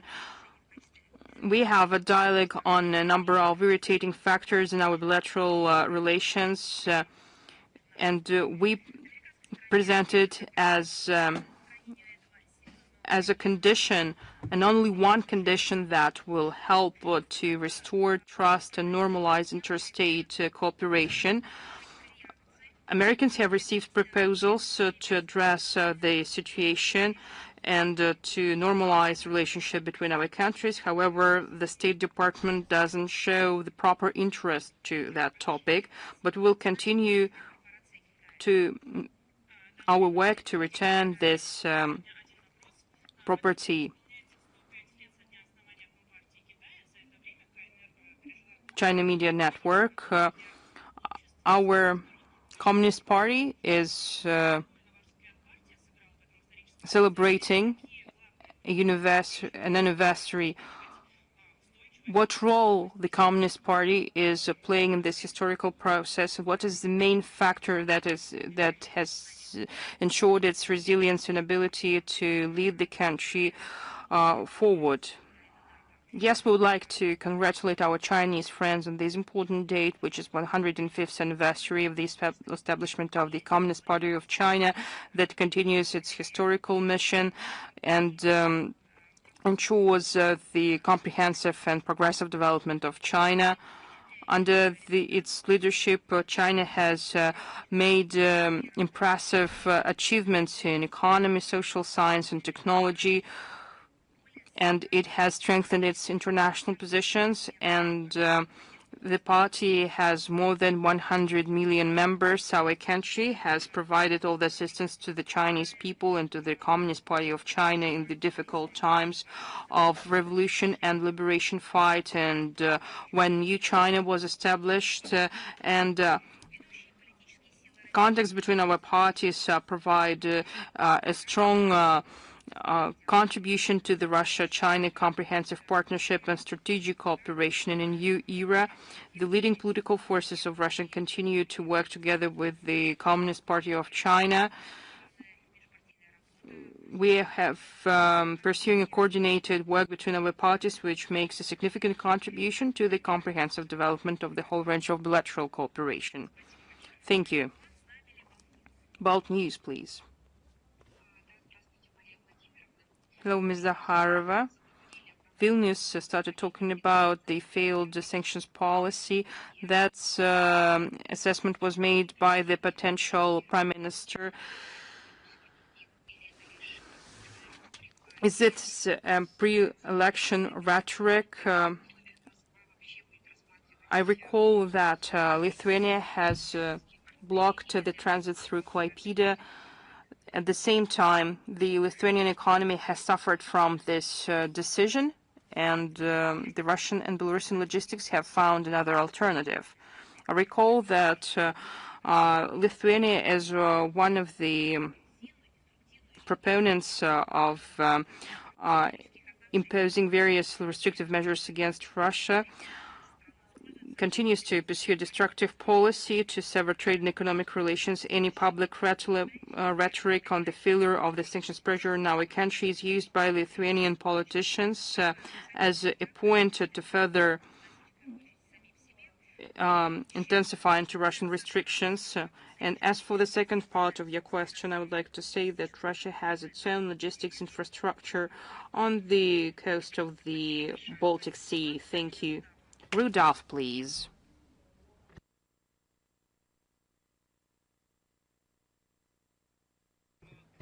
Maria Zakharova. Здравствуйте. My first question is that regarding the memorandum of understanding between the US and Iran, how confident Russia is that this will lead to an end to the war and an agreement? Also, do you believe that Israeli attacks on Lebanon and some other announcements by US officials would lead to jeopardizing the momentum and fail the process? Вы знаете, достижение You know, the achievement of an ultimate agreement between the US and Iran is envisaged by paragraph 3 of the Memorandum of Mutual Understanding that was signed on June 17th by presidents of the two countries, and it was signed online.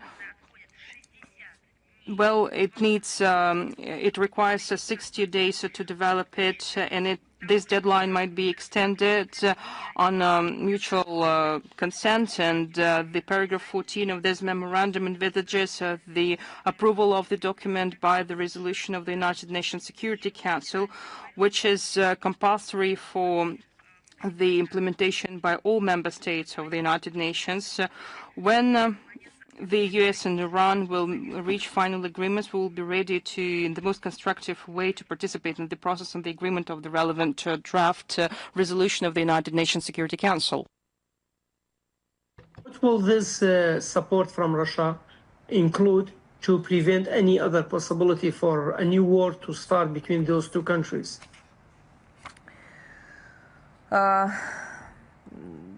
мне кажется, частично.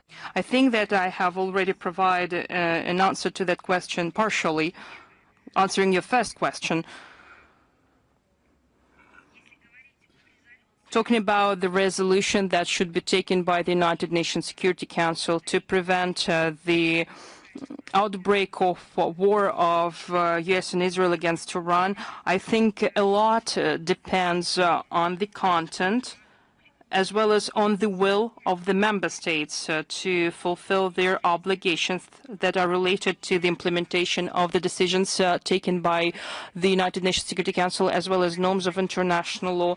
Minsk agreements have become part of the resolution of the United Nations Security Council, but yet these Minsk agreements were not realized. Moscow believes that we needed to build a rapid architecture of security in the Persian Gulf, and we have explained to partners and friends in the region an updated Russian concept that provides a framework for a trusted dialogue based on the consideration of interests of each country.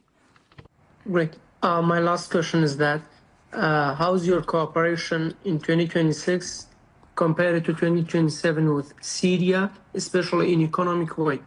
Has it been increasing or decreasing, or could you give us something about it? Вы знаете, мы комментировали неоднократно.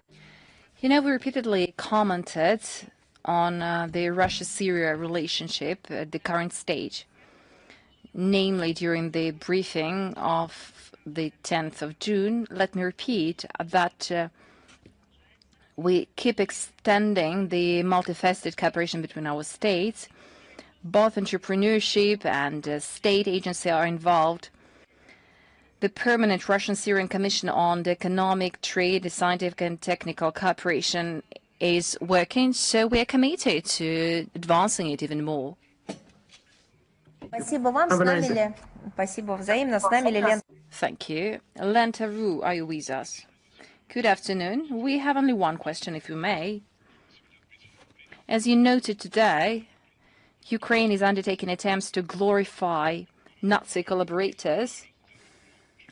And for this reason, its relationship with Poland has significantly degraded. Do you think what this could lead to, and do you see any prospects or the need to restore dialogue with Poland on the topic of the memory on the Great Patriotic War? You know, actually, we are witnessing a number of public statements and moves by the Polish officials blaming the Kiev regime policy, who openly glorify Bandera, henchmen of Nazi, including the episode with revocation of Zelensky of the highest grade of Poland.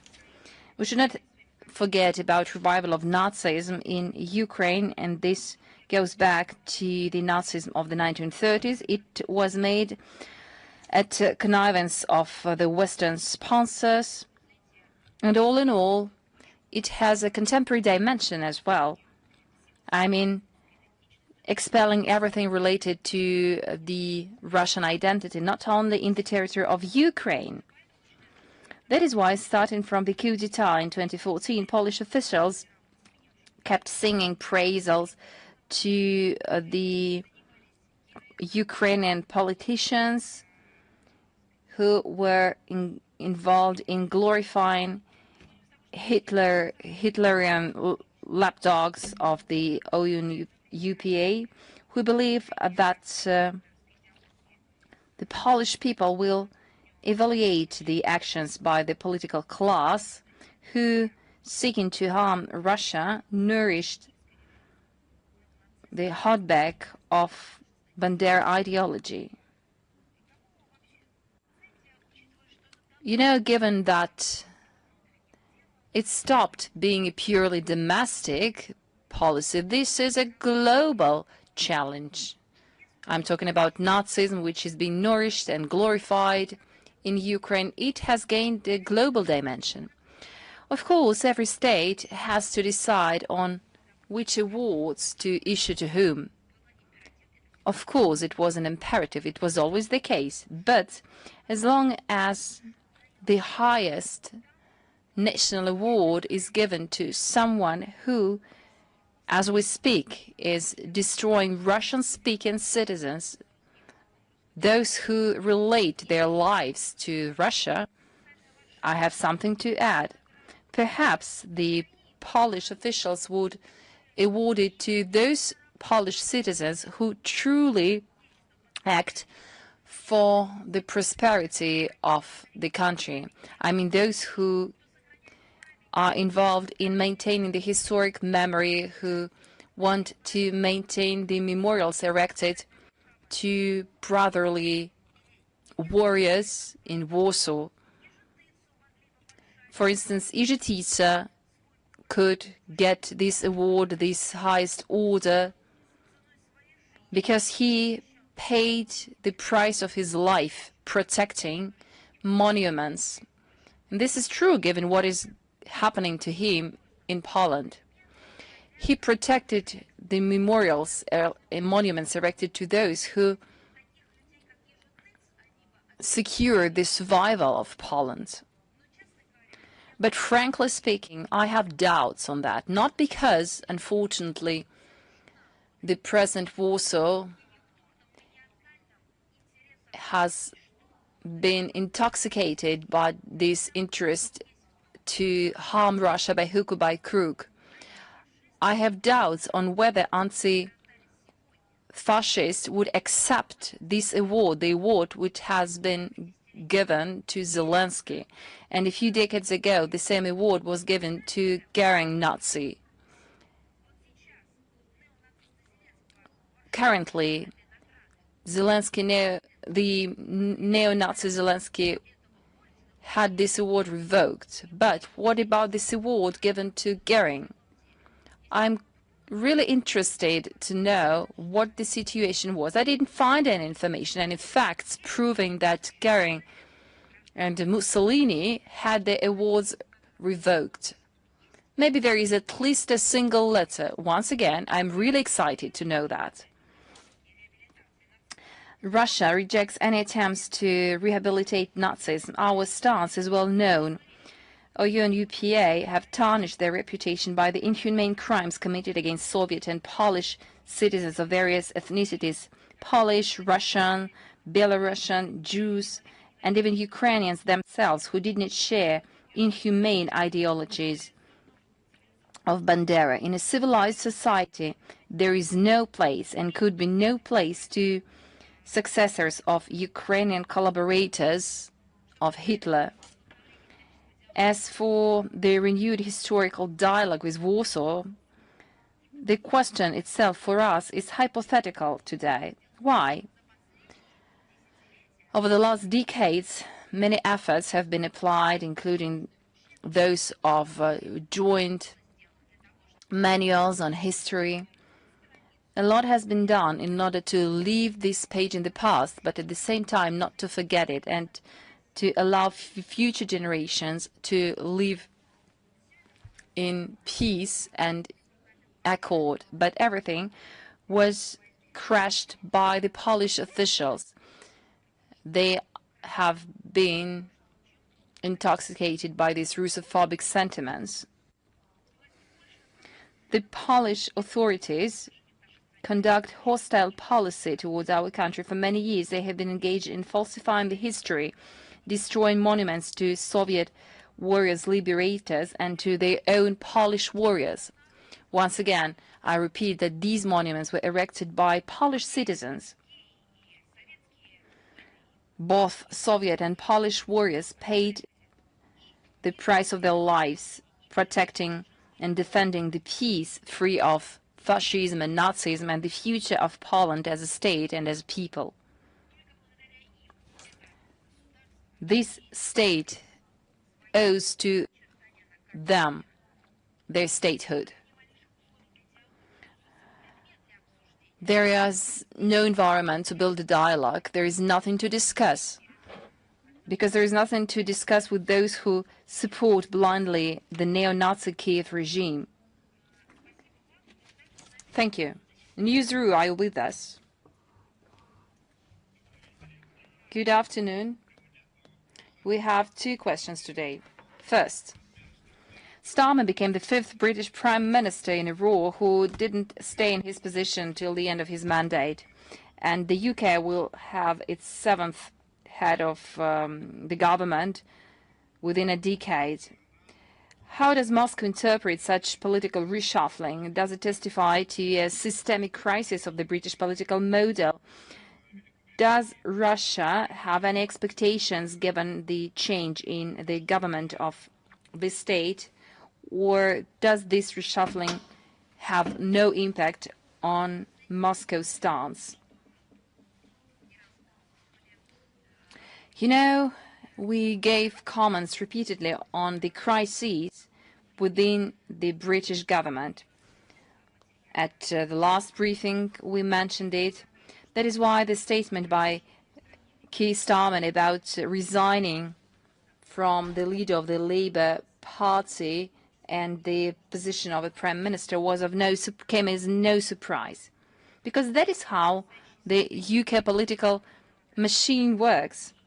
We do not expect any progress in our bilateral relationship. Let me recall that we were ready to build a dialogue, to restore a dialogue with the UK destroyed by London initiative once our opponents stop their confrontational course, reject aggressive support of the neo-Nazi Kiev regime, sanctions policy, hysteric intimidation of their own population of the non-existent Russian threat. The problem is that the present hostile stance taken by the UK is underpinned by the anti-Russian ruling establishment, which rests on the multi-century tradition of Russophobic sentiment in the London policy. Whoever comes to replace Mr. Starmer, it will be a representative of the same party and political circles nourished within the liberal and globalist Atlantist ideological matrix and representing interests of military and industrial cooperation and financial elite of the city who get their hand on the anti-Russian confrontation. It is highly unlikely that the next Prime Minister will be able to overcome the situation, to rectify it, to overcome the external and domestic destructive forces. Otherwise, of course, we will be ready to welcome him.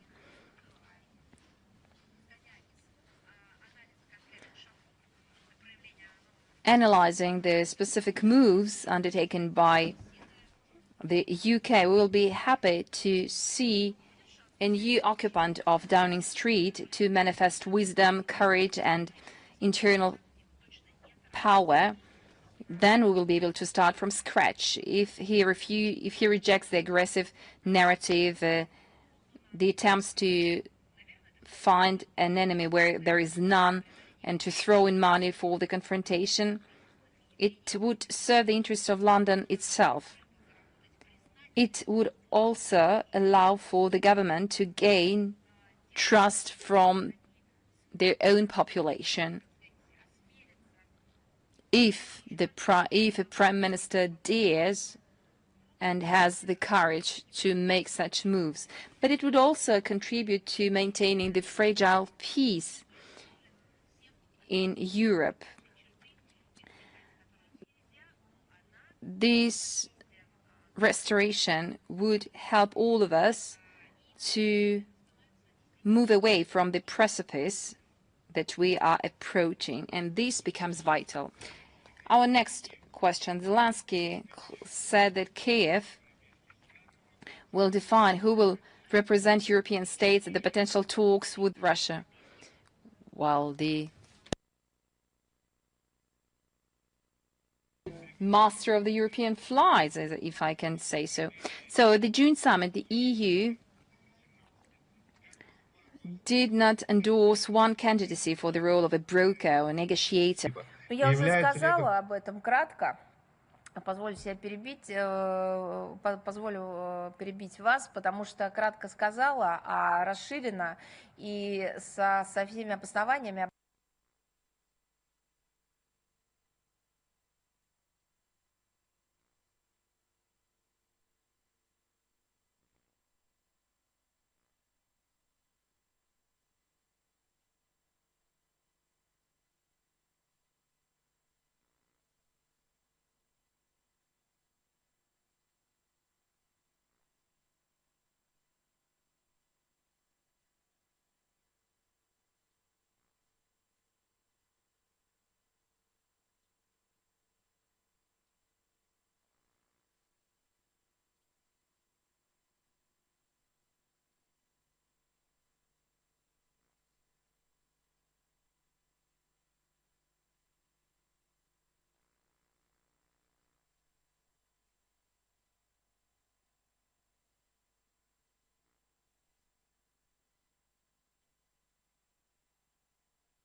Basically hasn't taken shape yet, but still she wants to be in. They seek to quantitatively and qualitatively to strengthen the position of Kiev and to dictate their conditions to us from the position of force.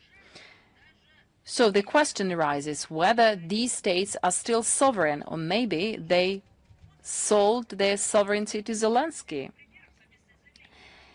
A recent example is the joint communique by the Euro Troika, namely the UK, France and Germany, which includes a number of ultimatums toward Russia.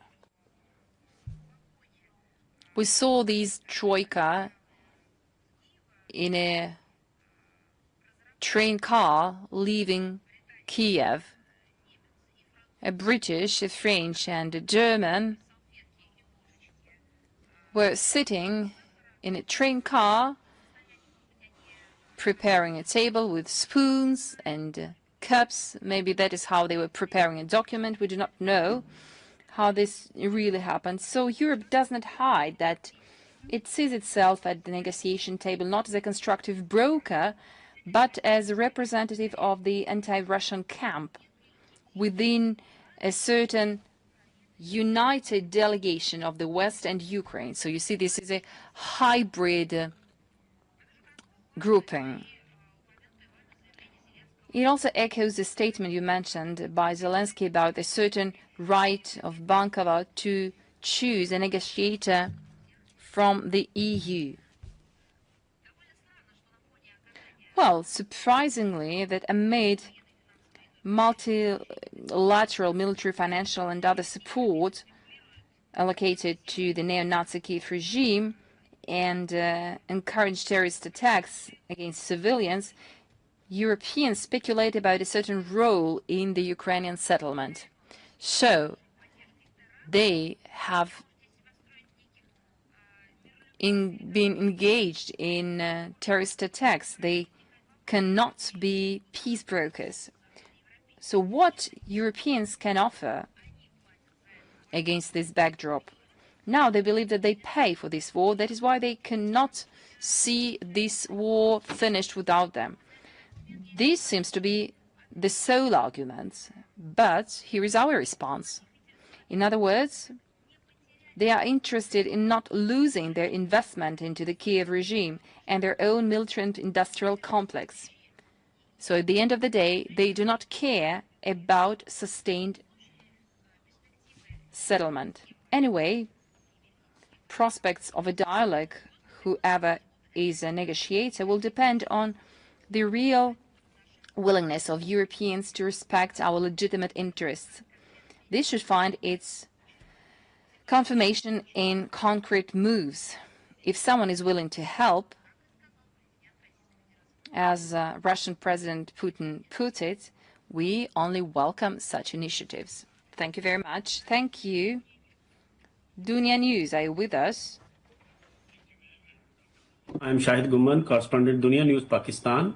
I have two questions. My first question is, Pakistan is playing an active and constructive diplomatic role in promoting dialogue and reducing tension in the region. Following the recent Iran-US understanding, what further step does Russia believe are necessary to ensure lasting peace, stability and meaningful dialogue in the Middle East? Вы знаете, я уже это комментировала, повторю, российско-пакистанские отношения находятся на подъеме, нашими странами поддерживается регулярный политический диалог. Political dialogue. Our states have traditionally partnered in various areas, including education. We have joint projects in training students as for various complexities, difficulties that Pakistani students might face. I have no information on that, and what I saw does not reflect the real state of affairs. As we know, the number of Pakistani students is constantly growing on the annual basis, and today approximately 1,300 Pakistani students study at our universities. If you have any specific examples, individual examples, of course, we will examine them. Спасибо вам. Идем дальше. Я, может быть, не расслышала ваш вопрос, может быть, еще. Perhaps I didn't hear your question. Iran, US. Student was my second question. Все, я поняла, да, потому что у меня, я видела ваши вопросы. I repeat my first question. Pakistan is playing an active and constructive diplomatic role in promoting dialogue and reducing tension in the region. Following the recent Iran-US understanding, what further step does Russia believe are necessary to ensure lasting peace, stability and meaningful dialogue in the Middle East? Да, я поняла, просто уже. Yes, I understand your question. This is not the first time I'm answering the question of Pakistani mass media about students. That's why I started to talk about them, because I think that's what concerns you the most. As for the regional issues, Russia gives credit to the vigorous efforts mediatory efforts of Pakistan that seek to de-escalate tensions and to settle differences through negotiations. Islamabad takes a constructive role in that, and we have repeatedly talked about that in our public statements. And in his contacts with foreign partners, Sergei Lavrov mentioned the efforts of Pakistan as well. As of today, it is important for all parties to the conflict to follow Iran-EAS understandings and to prevent escalation, especially in Lebanon. And from the very beginning of the aggression, our country has provided a principled and objective assessment of the situation, which in this position hasn't changed. We are ready to support efforts which aim to ensure the lasting peace and stability in the Middle East. We have provided an updated version of the Russian concept on security in the Persian Gulf, that it includes the unblocking of conflict situations, the principle of divisible and indivisible security, confidence-building measures, freedom of navigation in the Strait of Hormuz based on international law, as well as we hope that this initiative will facilitate the formation of a new post-conflict architecture of interstate relations in this strategically important part of the world, as everyone sees it. My second question, because you already answered my the second question. Has Russia introduced any new regulations regarding student visas for Pakistani students? According to Pakistani students and education consultants, apart from government scholarship programs, many universities in Moscow are not admitting Pakistani applicants or helping them obtain student visas. If no such regulations have been introduced, what step in the Russian government taking to resolve these difficulties and make it easier for Pakistani students to study in Russia? Thank you very much. And as for your second question, I will give you more information later. Thank you. So use me, please.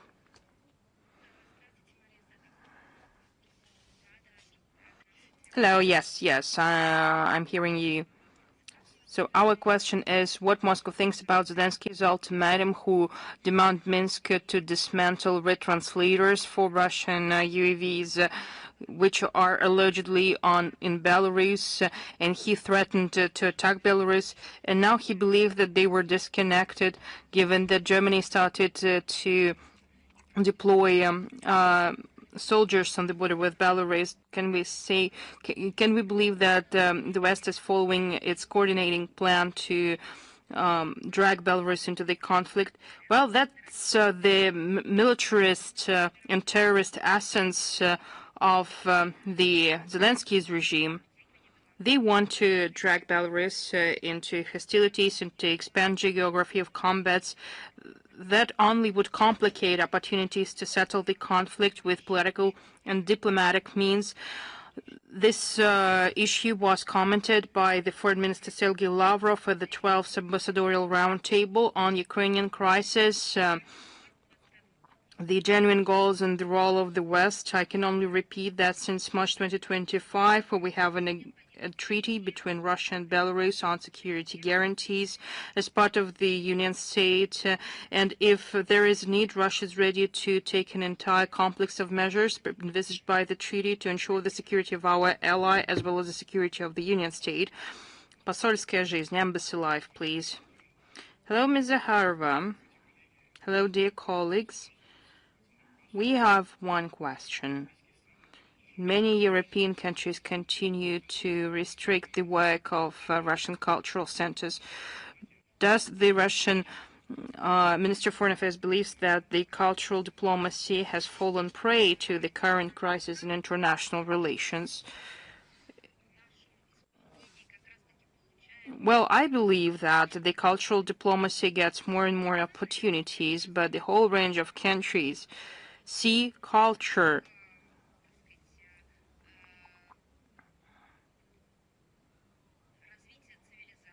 as a civilizational development, as a historical legacy, but as an instrument in implementation of their aggressive ambitions. And so this is a devastating policy that they're pursuing. Thank you. After E, please. Hello, Ms. Zakharova, Ruslan Pankratov. After E, we have 2 questions. Brussels and Washington have been promoting the point that Russia doesn't make a signal what it wants from Europe. Could you provide 3 principled conditions, and if they are realized, it will show that Russia will be ready to gradually normalize relations with EU and NATO for the next 5 or 10 years? Well, that is quite ridiculous. Not your question is ridiculous, but such claims that they are making towards Russia, because on the one hand, they say that they don't understand Russian signals. Russia doesn't send any clear message of what it wants from the EU, but then they block the publication of Sergei Lavrov's article, which would explain the Russian vision of European security, settlement of the crisis in Ukraine, and all other relevant issues of the international agenda. It is similar to the question asked by your colleague about Zelensky's statement with the demand to remove retranslators in Belarus. These are just 2 similar things. Brussels makes ultimatums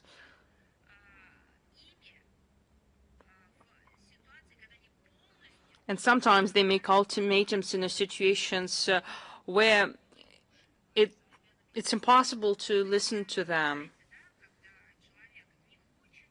When a person doesn't want to listen what they're saying, they just close their ears and they start bubbling words loudly so that they wouldn't hear what other person is saying. They use aggressive narratives. They just close their ears. They plug their ears. They don't want their mass media to distribute the Moscow's position. And after that, they're accusing Russia of not sending clear messages. Well, probably at the next briefing, we will formulate again our approach to the issue.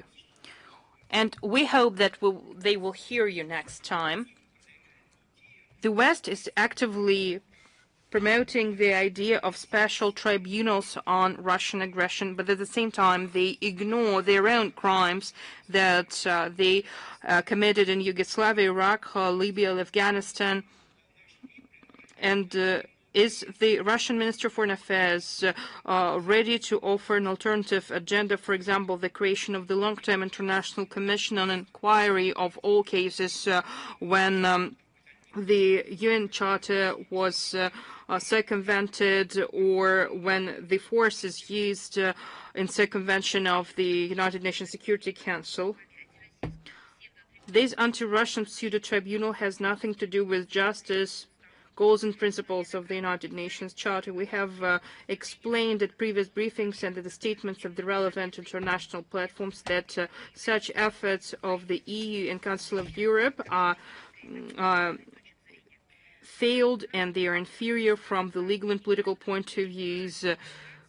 Western countries or any other country have no right to enter into the exclusive zone of responsibility of the Security Council in violation of the Chapter 7 of the United Nations Charter, and it applies to the use of the force when there is no sanction from the United Nations Security Council, or when it goes beyond the right to self-defense, as well as when it goes beyond the powers to define the act of aggression and the use of the sanctions tool set. We're regularly talking about war crimes and attacks in Yugoslavia, Iraq, Afghanistan, Libya, and Syria. All of these attacks were carried out under various slogans for like humanitarian intervention, responsibility to defend, counter war on terrorism, preventive self-defense, etc. All of these military shenanigans were just an act of aggression. In comparison with the collective West, we do not intend to administer international justice and to impose our rules of the game on anyone else. Our rules are governed by the United Nations Charter and, by the way, to develop a single approach of states to its interpretation and implementation of the United Nations Charter. We have established a special committee on the United Nations Charter and on the enhancement of the United Nations role. Russia and Belarus back in 2014 have put forward a proposal in the special committee to organize an advisory, to request an advisory opinion of the International Court of Justice on the possible legal consequences of the use of force without the authorization of the Security Council, and that goes beyond the right to self-defense. But we have a question for everyone. What do you think, which states have been blocking the implementation of this initiative for so many years? Russian vector, please.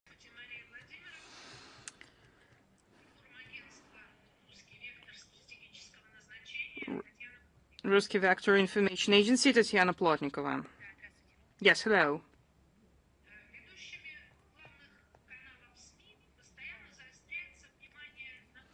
Mass media have been saying that England is making a lot of troubles for Russia.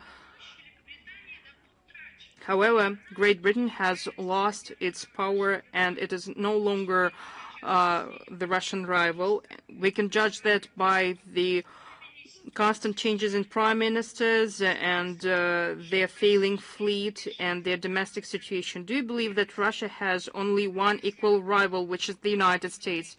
You know, it seems to me that you do not follow our briefings, follow our news. Today, I've been saying that Great Britain is involved in acts of terrorism against our country, in the attacks against our civilians. It cannot be compared with the economic power, with the potential.